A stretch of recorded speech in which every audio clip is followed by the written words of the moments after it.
이 가슴 한자랑 많은 환하게 빛나네요.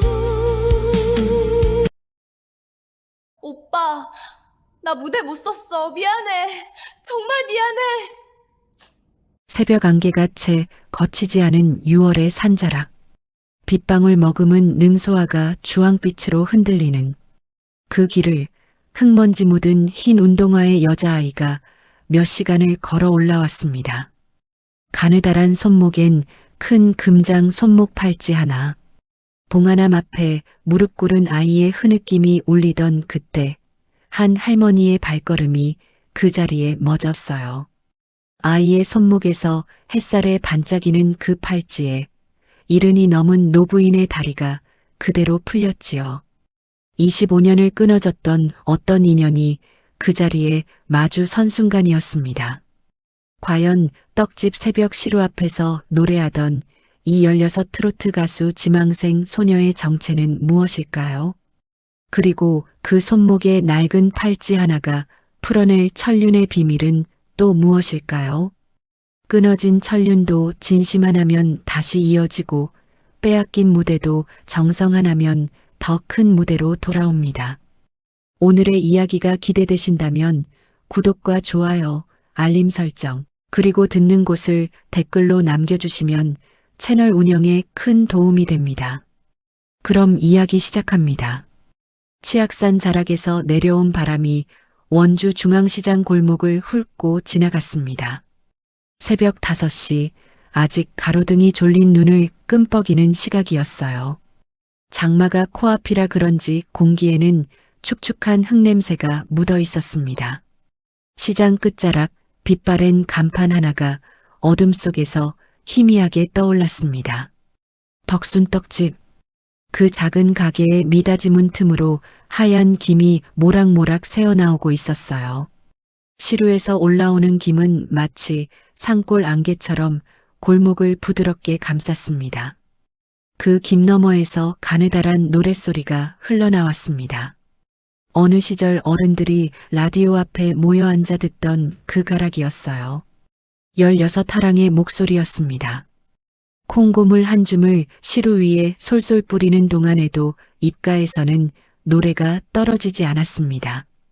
아직 솜털도 채 가시지 않은 얼굴인데 노래만은 산전수전 다 겪은 어른의 한이 묻어있는 듯 했습니다. 작은 손목에는 낡은 금장 손목 팔찌가 헐겁게 걸려 있었어요. 팔찌줄은 손목보다 한참 컸지만 하랑은 그 팔찌를 한 번도 풀지 않았습니다. 가게 안쪽 평상 위에서 이모 임덕순이 신문지를 부스럭거렸습니다. 52살 이모의 손가락에는 굵직한 금반지가 3개나 끼워져 있었고 평상 옆에는 어울리지 않게 번쩍이는 명품 가방이 놓여 있었습니다. 새벽부터 떡 빚는 손으로는 어쩐지 어색한 풍경이었어요. 하랑아, 콩고물 더 가져와. 굼뜨게 굴지 말고. 이모의 목소리는 새벽 공기보다 차가웠습니다. 하랑은 짧게 네하고 대답하며 자루를 끌어왔어요. 자루는 하랑의 키만 했지만 익숙한 듯 가벼운 몸짓으로 옮겨왔습니다. 손등에는 굳은 살이 박여 있었고 손목 아래로는 잔잔한 화상 자국이 점점이 남아 있었습니다. 시루에서 김이 튀어 생긴 흔적이었어요. 또래 친구들이 따뜻한 이불 속에서 단잠에 빠져 있을 시각이었지만 하랑은 학교라는 단어조차 멀어진 지 오래였습니다. 중학교를 채 마치지 못하고 검정고시로 졸업장을 받았고 그 뒤로는 이 떡집이 하랑의 학교이자 집이자 세상이었어요. 오늘은 인절미를 많이 만들어야 해. 노인정 주문 들어왔으니까. 네, 이모. 콩고물 한 자루 더 풀게요. 손이 바쁜 중에도 하랑의 입에서는 노래가 끊이지 않았습니다. 그 가락은 어쩐지 시루의 김을 닮아 있었어요. 솟구치다가 부드럽게 흩어지고 흩어졌다가 다시 모이는 그런 가락이었습니다. 김 사이로 흐르는 노랫소리에 어둑한 골목이 조금씩 깨어났습니다. 시장 어귀에서 생선 손질을 시작한 아주머니가 칼질을 멈추고 잠시 귀를 기울였고 길 건너 채소가게 할아버지도 손을 멈춘 채 떡집 쪽을 바라보았습니다. 이게 사람 목소리야. 꾀꼬리 목소리야. 새벽마다 저 노래 들으려고 일찍 나와. 우리 떡집 복덩이지. 저 아이 노래만 들어도 하루가 풀려요. 골목 어른들이 한마디씩 거들었습니다. 하랑은 부끄러운 듯 고개를 숙였지만 입꼬리는 살짝 올라가 있었어요. 노래는 하랑에게 유일한 숨구멍이었습니다. 시루의 김처럼 가슴에 차오른 답답함을 밖으로 풀어내는 단 하나의 통로였어요. 가슴 한구석에는 늘 묵직한 무언가가 자리하고 있었지만 노래를 부르는 그 짧은 순간만큼은 그 돌덩이가 잠시 가벼워지는 듯 했습니다. 문이 드르륵 열렸습니다. 단골 박씨 할머니가 지팡이를 짚고 들어섰어요. 이른이 훌쩍 넘은 할머니는 매일 새벽 첫 손님으로 떡집을 찾았습니다. 하랑아, 오늘도 인절미 2줄만 다오. 네, 할머니. 따끈할 때 드세요. 하랑이 두 손으로 곱게 떡을 싸드렸습니다. 박씨 할머니가 떡을 받아들고는 한참을 가만히 바라보았습니다. 그러더니 주머니를 뒤져 꼬깃하게 접힌 1,000원짜리 한 장을 꺼냈어요. 떡값과는 별개로 슬며시 하랑의 손에 쥐어주었습니다. 이건 우리 하랑이 노랫값이다. 받아두렴. 내 노래가 어찌나 좋은지 우리 영감 떠난 뒤로 처음으로 가슴이 좀 풀리는구나. 하랑은 한사코 사양했지만 할머니는 끝내 손을 거두지 않았습니다. 박씨 할머니가 떠나기 전 한마디를 흘렸어요. 내 어미 닮아서 그렇게 노래를 잘하는구나. 미경이도 시집 오기 전에 동네에서 노래 잘하기로 유명했지. 할머니가 골목을 돌아 사라진 뒤에도 그 한마디는 떡집 안에 오래도록 남아 있었습니다. 평상에 앉아있던 이모의 손이 잠시 멈칫했지만 곧 다시 신문지를 거칠게 넘기는 소리만 났어요. 하랑은 1,000원짜리를 손바닥에 펴서 가만히 들여다보았습니다. 어머니라는 단어가 가슴 한구석에 잔잔한 파문을 일으켰습니다. 어머니의 얼굴은 이제 사진 속에서만 만날 수 있었어요. 그것도 빛바랜 사진 한 장이 전부였습니다. 그때 골목 끝에서 덜커덕거리는 소리가 들렸습니다. 폐지를 가득 실은 손수레가 휘청거리며 다가오고 있었어요. 75 김영감이었습니다. 영감의 등은 손수레의 무게에 짓눌려 거의 직각으로 굽어 있었고 다해진 운동화 사이로 시퍼런 발등이 드러나 있었습니다. 새벽 공기가 채 따스해지지 않은 시각이라 영감의 입에서 하얀 입김이 푸석푸석 흘러나왔어요. 할아버지. 하랑이 앞치마를 한 손으로 움켜쥐고 골목으로 뛰어나갔습니다. 손에는 방금 받은 1,000원짜리와 따끈한 인절미 한 봉지가 들려 있었어요. 김영감 앞에 다가선 하랑이 두 손으로 그것들을 내밀었습니다. 오늘 비 온대요. 길이 미끄러우니까 천천히 가시고요. 따뜻한 국밥 한 그릇 꼭 드시고 들어가세요. 김영감이 손을 휘저으며 사양했습니다. 아이고 아니야. 어린 너도 고생하는데 이 늙은이가 무슨 면목으로. 제가 드리는 게 아니라 우리 떡집 단골 할머니가 할아버지 드시라고 주신 거예요. 받으셔야 해요. 하랑이 살짝 거짓말을 보탰습니다. 김영감의 주름진 눈가에 물기가 어렸어요. 영감은 한참을 망설이다 떨리는 손으로 떡 봉지와 1,000원짜리를 받았습니다. 노인의 손은 한겨울 논바닥처럼 갈라져 있었고 손톱 밑에는 검은 때가 굳어 있었어요. 그 손에 인절미의 따뜻한 김이 옮겨가는 것이 보였습니다. 하랑아, 이 늙은이가 살아서 무슨 복으로 너 같은 아이를 만났을꼬? 복은요. 비 오면 꼭 처마 밑에서 쉬셔요, 할아버지. 김영감이 손수레를 밀고 골목 모퉁이를 돌아 사라질 때까지 하랑은 자리에 서서 배웅했습니다. 떡집 안에서 그 광경을 지켜보던 단골들이 혀를 내둘렀어요. 천사가 따로 없어. 저런 아이가 어디 또 있을까? 제 앞가림도 못하는 처지에 남 걱정이라니. 마음이 비단결이지. 칭찬이 오가는 한가운데 이모 임덕순의 얼굴은 거꾸로 굳어가고 있었습니다. 하랑이 가게로 다시 들어오자 이모가 신문지를 거칠게 접어 평상에 내리쳤어요. 또 거지한테 돈 갖다 바쳤어? 그 돈도 다 빚인데. 내가 빚이 얼만 줄이나 알고 그래. 이모, 1,000원이에요.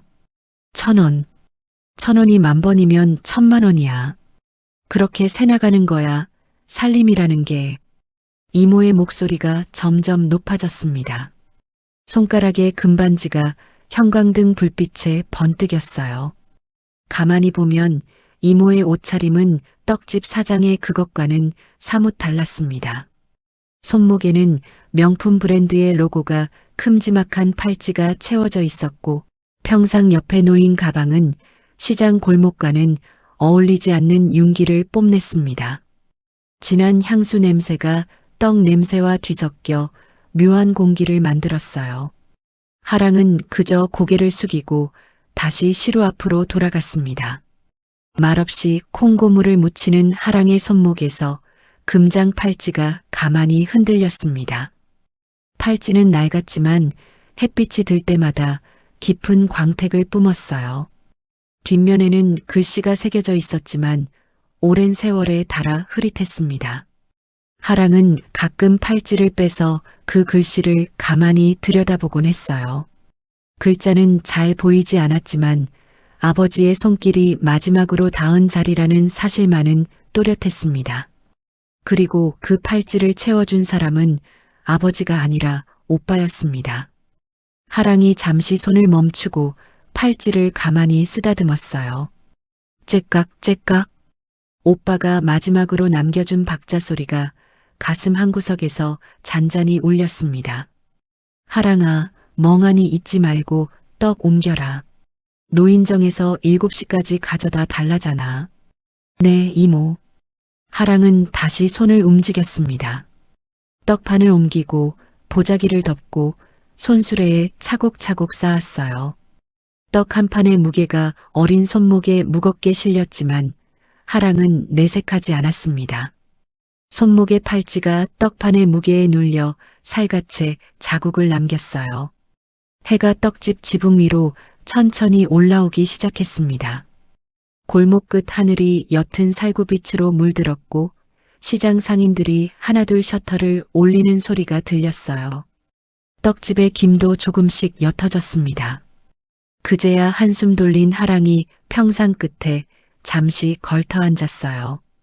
앞치마 주머니에서 작게 접힌 종이 한 장을 꺼냈습니다. 종이는 여러 번 폈다 접은 흔적으로 너덜너덜했어요. 그 안에는 한우렌터 사옥의 약도가 그려져 있었습니다. 하랑은 종이를 가만히 들여다보다가 입가에 옅은 미소를 띄웠어요. 그러고는 다시 앞치마 깊숙이 종이를 숨겼습니다. 그 모습을 본 이모가 슬쩍 평상에서 일어났어요. 그러더니 안방으로 들어가 작은 금고 앞에 앉았습니다. 짤깍짤깍. 다이얼 돌리는 소리가 미닫이 문 너머로 새어나왔어요. 이모는 매일 밤 그리고 매일 새벽 그 금고 앞에서 한참을 보냈습니다. 안에 무엇이 들었는지는 하랑도 알지 못했어요. 금고 문이 닫히는 묵직한 소리. 이모가 다시 가게로 나오며 매무새를 가다듬었습니다. 하랑아, 오늘은 시장 좀 일찍 닫을 거다. 저녁에 어디 좀 가야 해서. 네, 이모. 어디 가시는데요? 내가 알 거 없다. 어른 일이야. 하랑은 더 묻지 않았습니다. 묻는다고 대답이 돌아올 일이 아니라는 걸 오래전부터 알고 있었어요. 하랑은 다시 노래를 흥얼거리며 떡판을 닦았습니다. 김이 빠진 시루에서 따뜻한 물기가 천천히 빠져나갔어요. 노래는 가게의 모든 모서리에 가만히 내려앉았습니다. 그 가락 한 자락이 떡집의 낡은 형광등 아래에서 시루에 식어가는 김 사이에서 손목위 금장, 팔찌의 째깍 소리 위에서 조용히 흐르고 있었습니다. 누구도 알지 못했어요. 그 노래가 머지않아 강원도 산자락을 흔들고 서울의 큰 무대를 울리고 끊어진 천륜 하나를 다시 잇게 될 줄은요. 골목 끝에서 박씨 할머니가 다시 한번 돌아보며 중얼거렸습니다. 미경이 닮은 그 목소리. 어쩌면 저 아이 위에 하늘이 한 번쯤은 웃어줄 텐데. 새벽이 완전히 물러가고 시장에 사람들이 북적이기 시작했습니다. 하랑의 노래는 여전히 떡집을 채우고 있었어요. 손목에 팔찌가 째깍 째깍 자기만의 박자를 새기는 동안 하랑의 가슴 속에서도 아무도 모르는 어떤 박자가 함께 뛰고 있었습니다. 2달 전 4월 초의 어느 봄날이었습니다. 원주의 삼법꽃이 흐드러지게 피던 시기였어요. 그날 새벽 하랑은 평소보다 2시간 일찍 일어났습니다. 떡집 일이 아니라 다른 약속이 있었어요. 평상 아래 깊숙이 숨겨둔 천가방을 조심스럽게 꺼냈습니다. 가방 안에는 어머니가 시집을 때 입었다는 낡은 한복 한 벌이 곱게 접혀 있었어요. 모란꽃이 자수로 박힌 연분홍 저고리와 옥색 치마였습니다. 천이 달아 군데군데 색이 바랬지만 하랑에게는 그 어떤 새 옷보다 귀한 옷이었어요. 하랑은 한복을 가슴에 꼭 안고 살금살금 떡집을 빠져나왔습니다. 이모에게 말하지 않은 외출이었어요. 한우렌터 공개 오디션. 우연히 시장 게시판에서 본 한 장의 포스터가 시작이었습니다. 전국 어디서나 학력과 무관하게 노래 한 곡만 부르면 된다고 했어요. 응시료도 없었습니다. 하랑은 그 포스터를 보고 2달 동안 마음을 졸였습니다. 가지 말까 100번을 생각했고 가야겠다고 101번을 다시 마음먹었어요. 원주 시외버스 터미널에서 첫 차를 탔습니다. 차창에 비친 자신의 얼굴이 어쩐지 낯설었어요. 손목에 금장 팔찌만이 익숙한 무게로 손목을 눌렀습니다. 째깍 째깍. 그 박자에 맞춰 하랑은 가만히 노래를 흥얼거렸어요. 차창 밖으로 새벽 안개가 산자락을 휘감았고 안개 사이로 분홍빛 삼법꽃이 점점이 박혀 있었습니다. 마치 동화책을 한 장 한 장 넘기는 듯한 풍경이었어요. 서울 강남에 도착했을 때는 오전 10시였습니다. 하랑은 사옥 화장실에서 한복으로 갈아입었어요. 거울 속 자신의 모습이 어색해서 한참을 바라보았습니다. 어머니의 한복을 입은 자신이 어쩐지 어머니를 잠시 마주한 듯한 기분이었어요. 가슴 한구석에서 뜨거운 무언가가 차올랐습니다. 오디션장 대기실은 또래 아이들로 가득했어요. 화려한 무대 의상에 짙은 화장을 한 아이들이 마치 잡지에서 튀어나온 듯 했습니다. 그 사이에서 한복 차림의 하랑은 한참 동안 어색하게 의자 끝에 앉아 있었어요. 옆자리의 소녀가 슬쩍 말을 걸어왔습니다. 또래로 보이는 둥근 눈매가 예쁜 아이였어요. 언니, 한복 너무 예뻐요. 트로트 부르세요? 응. 흘러간 노래 한 곡. 전 박미소예요. 저도 트로트 쪽으로 준비했어요. 잘해봐요, 우리. 미소가 환하게 웃었습니다. 그 웃음이 어찌나 맑은지 긴장으로 굳어있던 하랑의 어깨도 슬며시 풀렸어요. 2 사람은 짧은 시간 동안 마치 오래 알아온 친구처럼 마음을 텄습니다. 무서워, 오빠야. 하랑은 손목의 금팔찌를 2 손으로 꼭 쥐었어요. 째깍 째깍.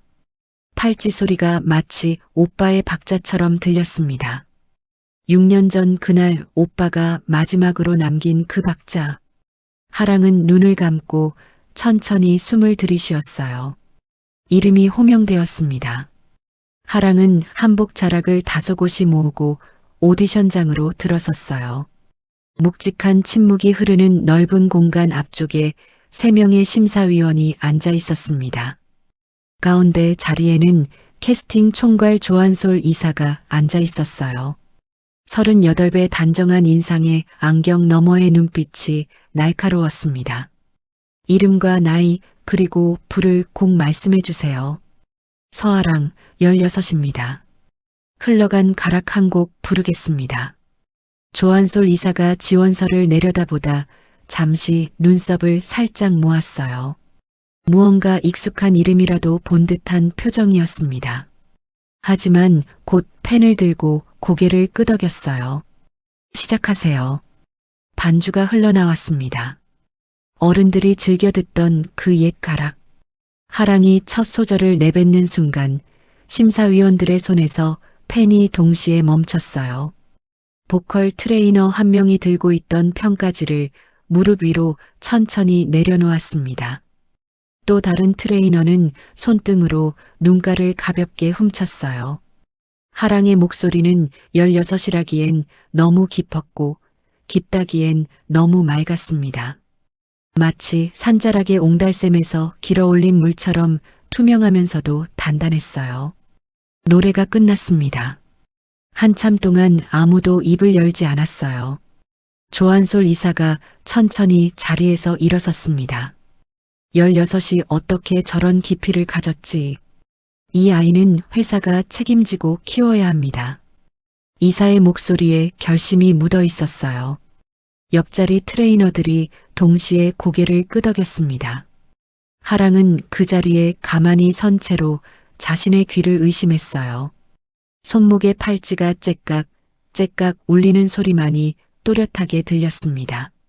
학생, 정식 연습생으로 모시고 싶어요.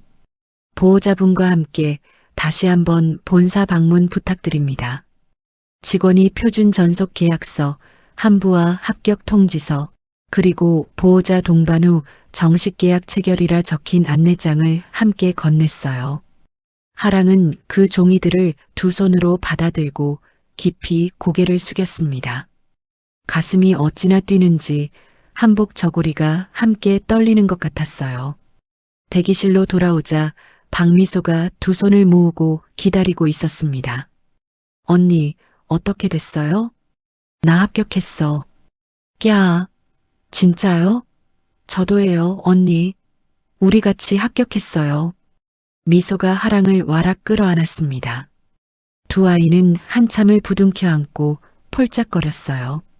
미소의 어머니가 옆에서 흐뭇하게 웃으며 두 사람의 사진을 한 장 찍어주었습니다. 그 사진 속 하랑의 얼굴엔 이날만은 그늘 하나 없었어요. 조한솔 이사가 대기실 모퉁이에서 지원서를 다시 들여다보고 있었습니다. 서영태, 임미경, 보호자란의 임덕순. 이사의 손가락이 아버지 이름 위에 잠시 머물렀어요. 서영태 어디서 들어본 이름인데. 어디였더라. 이사는 미간을 좁히며 한참을 생각에 잠겼지만 곧 다른 일정에 밀려 그 의문을 잠시 접어두었습니다. 하랑은 그날 저녁 KTX와 시외버스를 갈아타며 원주로 내려왔어요. 차창에 노을이 길게 걸렸습니다. 손에는 합격 통지서가 곱게 접혀 있었고 가슴에는 평생 처음 느껴보는 충만함이 가득 차 있었어요. 원주 터미널에 도착한 하랑은 곧장 떡집으로 가지 않았습니다. 발길은 자연스럽게 치악산 자락의 봉안당으로 향했어요. 노을이 점점 짙어지는 그 길을 하랑은 한 걸음 한 걸음 새기며 걸었습니다. 봉안당 안은 조용했어요. 부모님과 오빠가 나란히 자리한 그 칸 앞에 하랑이 무릎을 꿇었습니다. 합격증을 가만히 펴서 유리창 너머의 가족사진 앞에 내밀었어요. 오빠야, 나 해냈어. 우리 약속 지킬게. 목소리가 떨렸습니다. 하랑은 손목의 금팔찌를 가만히 쓰다듬었어요. 6년 전 그날의 기억이 노을빛을 따라 천천히 되살아났습니다. 그날도 봄날이었어요. 가족 나들이 길이었습니다. 어머니는 운전석 옆에서 김밥을 싸오신 도시락 보자기를 풀고 계셨고 아버지는 운전대를 잡고 콧노래를 흥얼거리셨어요. 오빠 한결은 뒷자리 옆에서 어린 하랑과 끝말잇기를 하고 있었습니다. 그날따라 비가 갑작스럽게 쏟아졌고 앞차가 미끄러지면서 모든 것이 한순간에 무너졌어요. 차가 빙글 돌아 가드레일에 부딪힌 그 순간 하랑은 의식을 잃었습니다. 다시 눈을 뜬 곳은 차 안이었어요. 사방이 일그러져 있었고 어머니와 아버지는 이미 움직이지 않으셨습니다. 옆자리에 오빠가 가쁜 숨을 몰아쉬며 어린 하랑을 향해 손을 뻗었어요. 한결의 얼굴은 핏기가 가셔 있었지만 눈빛만은 또렷했습니다. 하랑아, 오빠야 일어나 오빠야. 하랑아 잘 들어. 아빠 팔찌 오빠가 채워줄게. 한결이 마지막 힘을 짜내어 아버지의 손목에서 금장 팔찌를 풀었습니다. 그러고는 어린 하랑의 가느다란 손목에 그 팔찌를 천천히 채워주었어요. 팔찌는 너무 컸지만 한결은 줄을 가장 안쪽까지 당겨 매주었습니다. 하랑아, 무대에 꼭 서거라. 너 노래 정말 잘하잖아. 오빠가 하늘에서 박수 칠 거야. 오빠야, 가지마. 오빠야. 꼭이야. 약속이야. 무대에 꼭. 오빠의 손이 천천히 떨어졌습니다. 어린 하랑은 그 손을 두 손으로 꼭 잡고 사이렌 소리가 들려올 때까지 오빠의 이름을 부르고 또 불렀어요. 그날 이후 손목의 팔찌는 단 한 번도 풀린 적이 없었습니다. 봉안당에서 하랑은 한참을 흐느꼈어요. 합격증을 가슴에 꼭 안고 천천히 일어섰습니다. 오빠야, 약속 지킬게. 꼭 무대에 설게. 거기서 오빠 노래도 부를게. 봉안당을 나서는 길에 노을이 산자락을 주황빛으로 물들였습니다. 하랑의 발걸음은 처음으로 가벼웠어요. 떡집 셔터 앞에 도착한 시간은 밤 9시. 가게 안에는 불이 환하게 켜져 있었습니다. 미닫이 문을 열자 평상에 앉아있던 이모가 고개를 들었어요. 이 시간까지 어디 갔다 와? 이모, 저 드릴 말씀이 있어요. 하랑은 떨리는 손으로 합격증과 표준 전속 계약서, 안내장을 평상 위에 내려놓았습니다. 이모의 시선이 천천히 종이 위로 내려갔어요. 한우렌터라는 글씨를 본 이모의 표정이 굳어졌습니다. 이게 뭐야? 오디션 봤어요. 합격했어요, 이모. 정식 연습생으로요. 보호자랑 같이 와서 계약하면 된대요. 보호자랑? 이모의 목소리가 한 톤 낮아졌어요. 평상에 놓인 종이들을 한 장 한 장 천천히 살피던 이모의 손이 미세하게 떨렸습니다. 향수 냄새가 평상 위에 짙게 깔렸어요. 이거 다 두고 가서 자. 이모, 자라고 했어. 어른이 알아서 할 일이야. 하랑은 더 말을 잇지 못했어요. 이모는 종이들을 한 손에 쥐고 안방으로 들어갔습니다. 짤깍짤깍. 금고 다이얼 돌리는 소리가 미닫이 문 너머로 새어나왔어요. 묵직한 금고 문이 닫히는 소리. 그러고는 다시 짤깍 잠그는 소리. 하랑은 평상 끝에 앉아 무릎을 모으고 손목의 팔찌를 가만히 들여다보았습니다. 째깍째깍. 팔찌는 여전히 잘 가고 있었어요.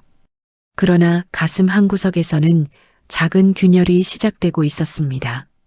합격의 환희가 채 식기도 전에 무언가 차가운 그림자가 하랑의 발끝을 천천히 휘감기 시작했어요. 창밖으로는 봄밤의 바람이 불었습니다. 삼벚꽃 한 잎이 떡집 미닫이 문 틈으로 살며시 들어와 평상 위에 내려앉았어요. 하랑은 그 꽃잎을 손끝으로 가만히 집어들었습니다. 부드럽고 연약한 그 한 잎이 마치 자신의 무대처럼 느껴졌어요. 손에 쥐면 부서질 듯, 놓으면 날아갈 듯한 그런 무대. 하랑은 꽃잎을 한복 저고리 안주머니에 곱게 넣었습니다. 그리고 천천히 눈을 감았어요. 어딘가에서 오빠 한결이 박수를 치고 있을 것만 같은 그런 밤이었습니다. 5월의 끝자락이었습니다.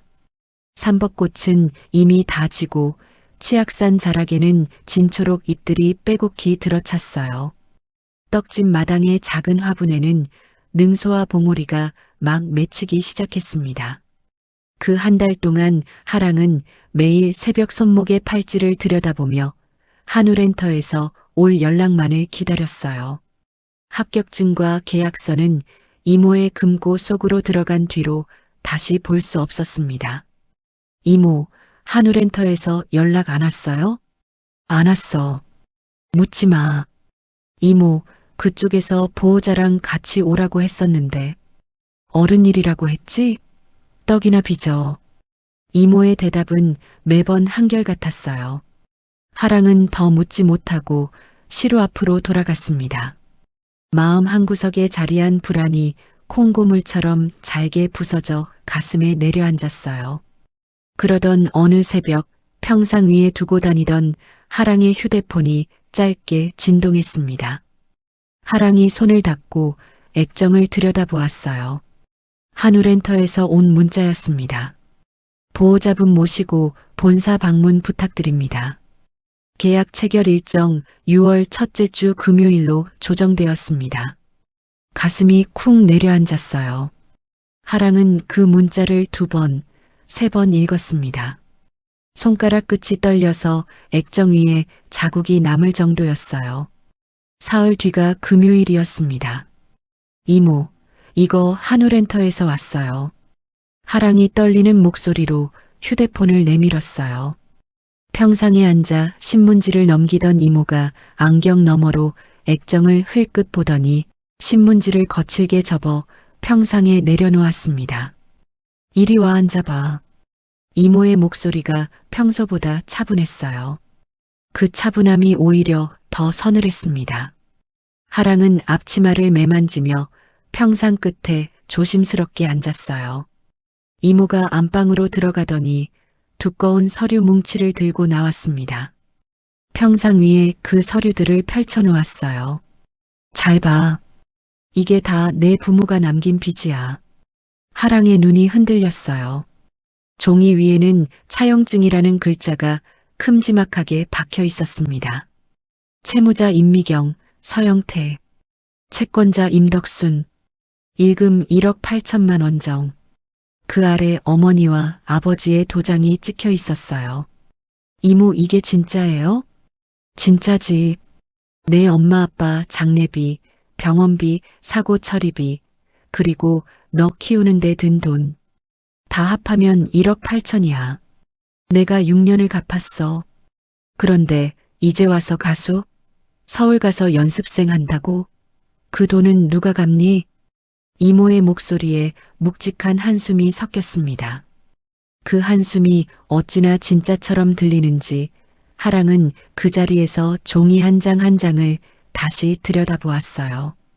글씨체가 어딘지 낯이 익었지만 어머니의 도장은 분명히 어머니의 도장이었습니다. 하랑이 어렸을 적 어머니가 쓰시던 분홍색 인주의 그 도장이었어요. 이모, 저 연습생 되면 월급도 나온대요. 데뷔하면. 데뷔까지 몇 년이 걸릴 줄 알아? 그동안 이 빚은 이자가 붙어서 더 늘어. 너 그거 책임질 수 있어? 이모가 한 발 더 다가왔어요. 진한 향수 냄새가 코를 찔렀습니다.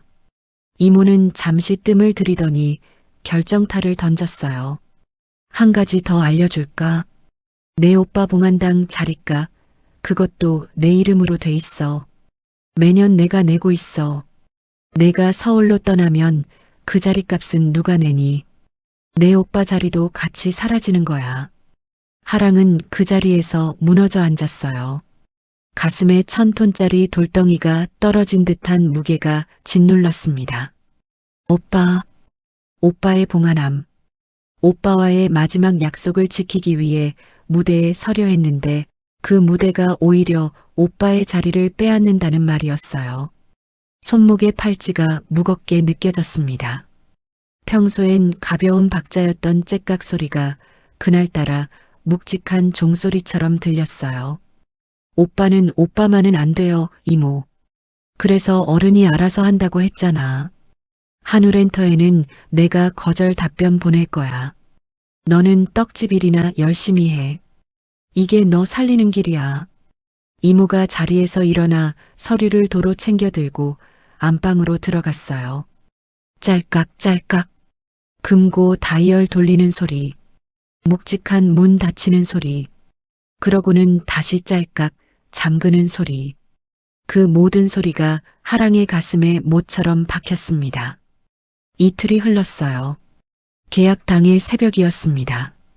하랑은 밤새 뒤척이다가 새벽 4시에 일어났어요. 마음 한구석에서는 그래도 한 번만이라도 가서 사정을 말씀드리고 오면 어떻게든 길이 있을지 모른다는 생각이 자꾸 일었습니다. 어머니의 한복을 다시 청가방에 넣고 살금살금 떡집 문 쪽으로 향했어요. 그러나 셔터는 이미 내려져 있었습니다. 그것도 안쪽에서 자물쇠로 잠겨 있었어요. 이모의 굵직한 발소리가 안방에서부터 들려왔습니다. 어딜 가려고? 이모가 가운을 걸친 채 평상으로 나왔어요. 한 손에는 하랑의 휴대폰이 들려 있었습니다. 이모, 한 번만요. 한 번만 다녀올게요. 가서 사정만 말씀드리고요. 진짜 한 번만요. 오늘 가게 일손 모자라. 한 발짝도 못 나가. 이모, 제발이요. 이모가 휴대폰을 책상 위에 거칠게 내려놓았어요. 그 충격으로 액정의 거미줄 같은 균열이 쫙 갈라졌습니다. 하랑은 깨진 휴대폰을 보고 그 자리에 멈춰 섰어요. 이모, 제 폰이. 내 폰 그게 중요해? 정신 차려, 하랑아. 너 한우렌터 가면 그 잘난 회사가 내 빚 갚아준대? 안 갚아줘. 그쪽에서 거절 답변도 이미 끝났어. 그러니까 헛바람 들지 말고 시로 앞으로 가. 이모는 깨진 휴대폰을 한 손으로 쥐고 가게 뒷마당 쪽으로 가져갔어요. 잠시 후 빈손으로 돌아온 이모가 평상에 털썩 앉았습니다. 하랑은 청가방을 끌어안은 채 그 자리에 한참을 서 있었어요. 한복 위에 떨어진 눈물이 모란 자수를 적셨습니다. 가슴 안쪽에서 무언가가 갈라지는 소리가 들렸어요. 마치 깨진 휴대폰 액정처럼 가늘고 길게. 같은 시각 서울 강남 한우렌터 5층 회의실이었습니다. 둥근 회의 탁자에 조한솔 이사와 직원 2명이 앉아 있었어요. 직원이 노트북 화면을 들여다보며 말을 이었습니다. 이사님, 서아랑 양측에서 계속 연락이 두절됩니다. 문자에 답이 없고 전화는 꺼져 있고요. 보호자분께서도 전화를 안 받으세요. 이쯤 되면 계약 의사가 없는 걸로 보고. 잠깐. 조한솔 이사가 손을 들었어요. 안경을 벗고 미간을 짚었습니다. 이사의 머릿속에 2달 전 그 아이의 얼굴이 다시 떠올랐어요. 한복 자락을 다소곳이 모으고 들어와 첫 소절을 뽑아내던 그 아이. 노래가 끝난 뒤에도 한참을 자리에 서 있던 그 아이의 눈빛. 말이 안 되잖아. 그 아이 눈빛을 봤어. 노래 못하면 죽을 아이야. 자기 발로 안 올 아이가 아니야. 그래도 보호자분께서 보호자한테 문제가 있는 거 아닐까? 직원 양반, 그 아이 지원서 다시 가져와 봐. 직원이 지원서를 출력해 가져왔어요. 이사는 안경을 다시 쓰고 한 줄 한 줄 짚어 내려갔습니다. 부 서영태, 모 임미경. 2사람 모두 사망. 보호자란 임덕순. 차녀. 이사의 손가락이 아버지 이름 위에 멈췄어요. 서영태 분명 어디서 들어본 이름인데. 그때 회의실 문이 빼꼼 열렸어요. 박미소가 어머니의 손을 잡고 서 있었습니다. 미소의 눈이 빨갛게 부어 있었어요. 이사님, 저 하랑 언니 일로. 미소 양 들어오세요. 미소가 조심스럽게 들어와 앉았어요.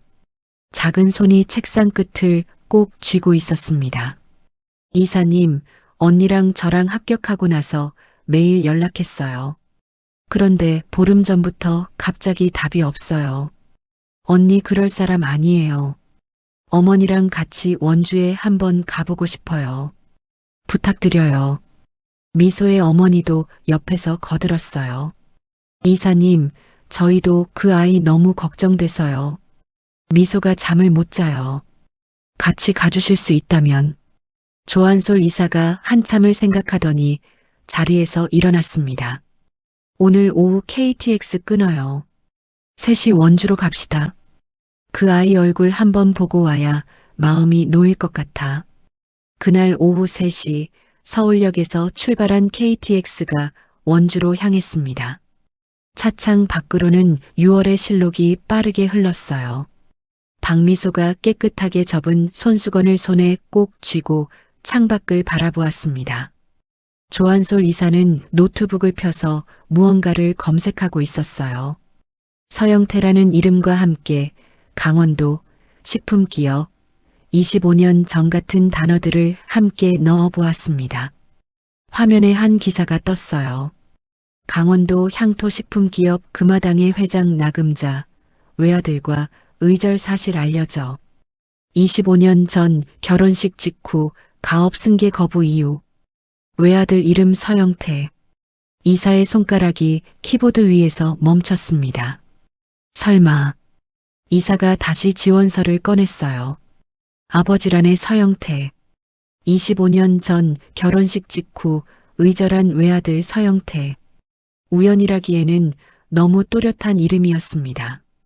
이사가 입술을 살짝 깨물었어요. 이거 보통 일이 아니구나. 이건 그냥 보호자 문제가 아니야. KTX가 원주역에 닿았어요. 세 사람은 택시를 잡아타고 중앙시장으로 향했습니다. 시장 어귀에 도착한 시간은 저녁 7시. 해는 이미 산자락 너머로 기울었고 시장 골목에는 어둑한 빛이 깔려 있었어요. 미소가 사람들에게 덕순떡집의 위치를 물었습니다. 지나가던 박씨 할머니가 친절하게 가리켜 주었어요. 덕순떡집? 저 골목 끝이지.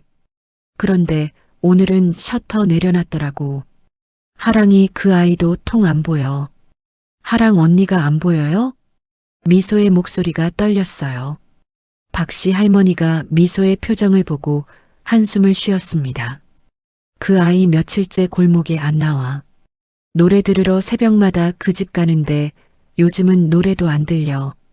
안에 무슨 일이 있는 것 같기는 한데 그 사장이 무서워서 다들 들여다보지를 못해. 조한솔 이사가 빠르게 발걸음을 옮겼어요. 셋이 떡집 앞에 도착했을 때 셔터는 굳게 내려져 있었습니다. 노크를 해도 안에서는 아무 기척이 없었어요. 박미소가 가게를 빙 돌아 뒷마당 쪽으로 갔습니다. 뒷마당에는 빈 떡판과 잡동사니가 쌓여 있었고 그 한 귀퉁이에 무언가가 눈에 들어왔어요. 깨진 액정의 휴대폰 한 대였습니다. 이사님, 이거요. 미소가 달려와 휴대폰을 들어 보였어요. 액정에 거미줄 같은 균열이 가 있는 분홍색 케이스의 휴대폰. 미소가 곧장 알아봤습니다. 언니 폰이에요. 분홍색 케이스. 언니랑 저랑 같이 산 거예요. 미소가 그 자리에서 자신의 휴대폰을 꺼내 깨진 휴대폰의 사진을 여러 장 찍었어요. 위치까지 함께 표시되도록 가게 뒷마당의 풍경도 함께 담았습니다. 조한솔 이사의 표정이 굳어졌어요. 이건 그냥 두고 갈 일이 아니야. 회사 법무팀에 바로 연락하자. 그날 밤 한우렌터 법무팀 회의실에서는 긴급 회의가 열렸어요. 미성년자 보호 문제, 보호자 의무 위반 의심, 휴대폰 손괴 정황. 회사 차원에서 변호사를 선임하고 정식 절차로 해결하기로 결정이 났습니다. 조한솔 이사가 회의실 창가에 서서 원주 방향의 밤하늘을 바라보았어요. 하랑아, 조금만 버텨라. 회사가 너 데리러 갈게. 같은 시각 떡집 안방. 하랑은 작은 이불 안에 웅크리고 누워 있었습니다. 손목에 팔찌가 째깍 작은 박자를 새겼어요. 천장에 형광등이 깜빡거렸고 그 깜빡이는 빛 사이로 한복. 저고리 안주머니에 넣어두었던 삼법꽃 한 잎이 보였습니다. 2달 전 그 봄밤에 곱게 넣어두었던 그 꽃잎은 이제 바스러지기 직전이었어요. 하랑은 그 꽃잎을 손바닥에 가만히 올려놓고 한참을 바라보았습니다. 그러다 작게, 정말 작게 흥얼거리기 시작했어요. 이모가 듣지 못할 만큼 작은 소리로요.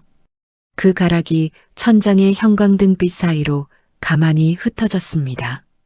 누구도 들어주지 않는 노래였지만 하랑은 그 노래만은 멈출 수 없었어요. 6월 둘째 주 오빠 한결의 기일이 다가왔습니다. 장마가 코앞이라 공기가 무거웠어요. 새벽부터 매미가 첫 울음을 토했습니다. 능소와 봉오리들이 하나둘 톡톡 터지듯 피어나기 시작한 6월의 산자락이었어요. 그날 새벽 4시 하랑은 이불 안에서 눈을 떴습니다. 오빠 기일만큼은 가야겠다는 마음이 가슴을 뜨겁게 두드렸어요. 하랑은 살금살금 옷을 갈아입었습니다. 어머니가 남긴 옅은 베이지색 원피스를 입고 흰 운동화를 신었어요. 손목에 금팔찌를 한번 꼭 매만졌습니다.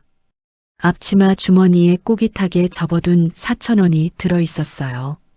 그게 하랑에게 있는 전 재산이었습니다. 떡집 셔터 옆에는 작은 쪽문 하나가 있었어요. 이모가 매번 셔터를 잠그면서도 그 쪽문은 종종 잊곤 했습니다. 하랑은 숨을 죽이고 그 쪽문을 살며시 열었어요. 기익. 작은 소리에 가슴이 철렁했지만 안방에서는 이모의 코 고는 소리가 일정하게 들렸습니다. 하랑은 신발끈을 단단히 조이고 골목으로 빠져나갔어요. 치악추모공원까지는 시외버스로 30분, 거기서 또 한참을 걸어야 했습니다. 그러나 4,000원으로는 왕복 버스비를 댈 수 없었어요. 하랑은 걷기로 마음먹었습니다. 새벽 5시 원주 외곽으로 향하는 길에는 차들도 드물었어요. 가로등이 드문드문 켜진 그 길을 하랑은 한 걸음 한 걸음 새기며 걸었습니다.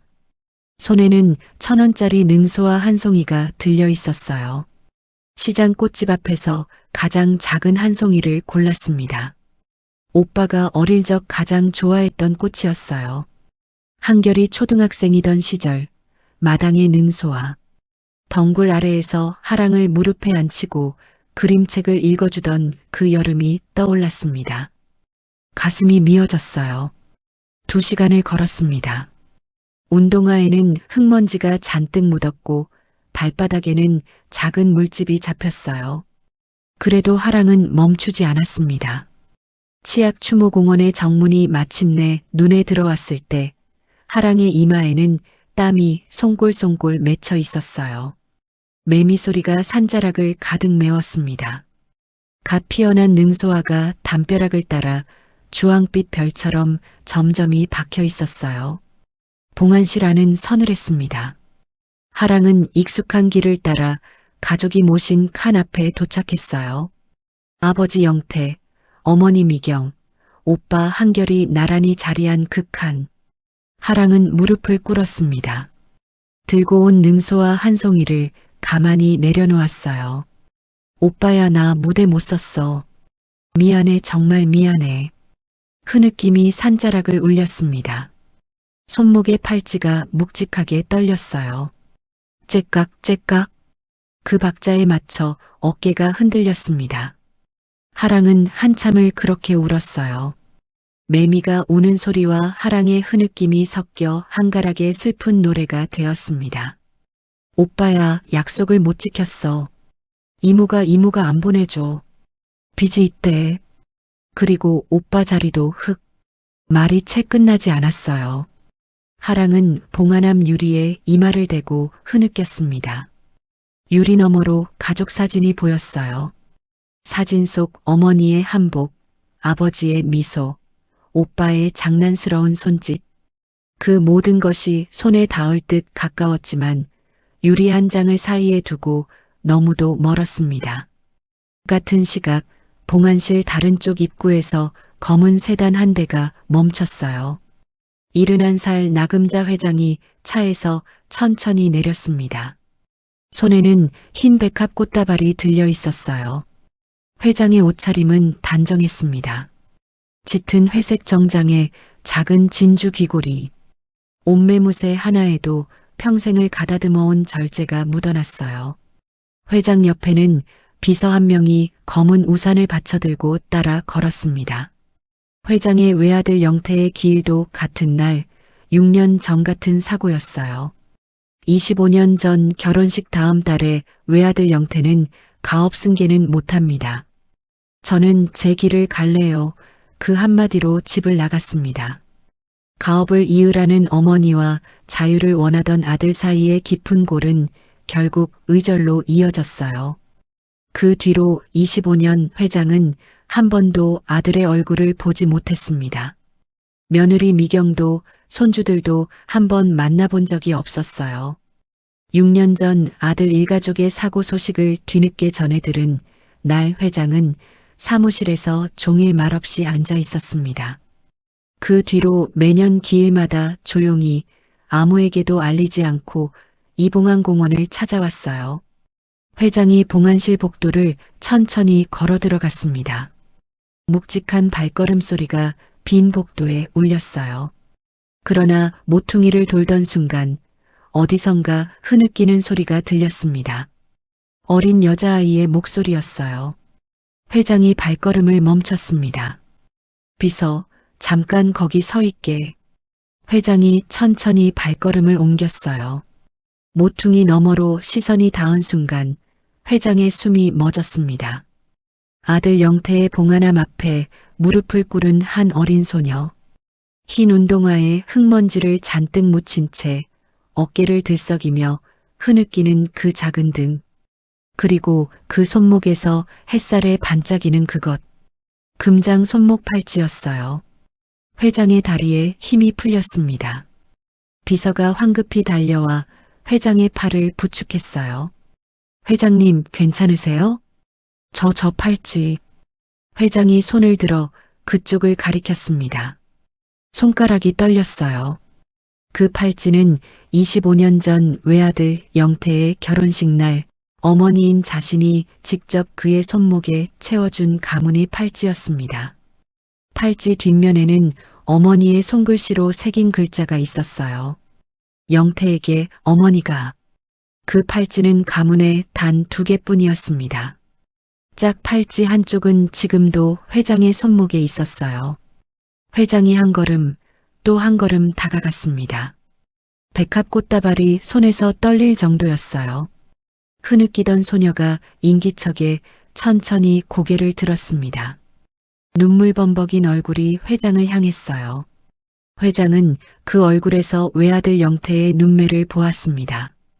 코끝의 모양, 입가의 선, 그리고 이마에 살짝 도드라진 곳까지.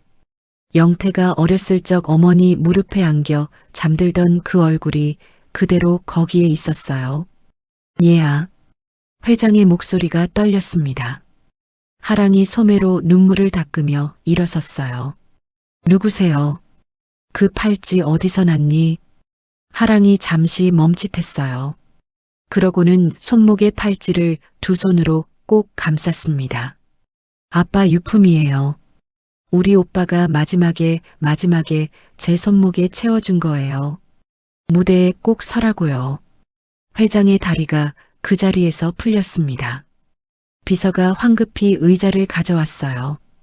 회장이 의자에 주저앉아 한참을 말이 없었습니다. 백합 꽃다발이 무릎 위에서 떨렸어요. 회장이 떨리는 손을 천천히 뻗어 하랑의 손목 위 팔찌를 가만히 잡았습니다. 손끝이 차가웠지만 그 손길은 한없이 부드러웠어요. 내 이름이 뭐니? 서하랑이요. 하랑이 하랑이라고 했지. 내 아버지 이름은 서영태요. 회장의 눈에서 굵은 눈물이 떨어졌습니다. 하랑은 영문을 모른 채 그 노부인을 가만히 바라보았어요. 비서가 조심스럽게 회장의 어깨를 받쳤습니다. 내가 내 할미다. 하랑아. 내 아버지의 어머니야. 내 할미다. 하랑의 눈이 크게 흔들렸어요. 가슴이 쿵 무겁게 내려앉았습니다. 손목의 팔찌가 째깍 째깍 평소와 다른 박자로 울리는 것 같았어요. 하랑은 한 발자국 뒤로 물러섰습니다. 저는 친척이 이모밖에 없어요. 아빠한테는 가족이 없다고 들었어요. 내가 그렇게 듣게 했지. 25년 전에 내 아비랑 의절했단다. 내가 잘못한 거야. 어른이 어른답지 못해서 자식이 마음 가는 길을 막아섰지. 내가 다 잘못했다, 하랑아. 회장이 그 자리에서 무릎을 굽혀 하랑의 손을 두 손으로 감쌌어요. 71살 노인의 손이 16 손녀의 손 위에 포개어졌습니다. 그 위로 굵은 눈물 한 방울이 떨어졌어요. 하랑은 어찌해야 할지 몰라 그 자리에 가만히 서 있었습니다. 봉안실 입구 쪽에서 발걸음 소리가 들렸어요. 추모공원의 관리인 할머니가 따뜻한 보리차 한 병과 김밥 한 줄을 들고 다가왔습니다. 관리인은 하랑을 잘 알고 있었어요. 매년 기일에 혼자 오는 그 어린 소녀를요. 하랑아, 또 걸어왔구나. 이거 좀 먹으렴. 새벽에 아무것도 안 먹었지. 감사해요, 할머니. 관리인이 회장의 모습을 보고 잠시 멈칫했어요. 그러더니 회장에게 가볍게 목례를 했습니다. 이 아이가 매년 혼자 옵니다. 차비도 없이 2시간을 걸어와요. 능소와 한 송이 들고 오빠 유난히 챙기더라고요. 회장의 어깨가 다시 한번 떨렸습니다. 회장이 천천히 일어섰어요. 하랑아, 할미가 내 이야기를 다 들어야겠다. 오늘은 우선 따뜻한 데서 좀 먹자.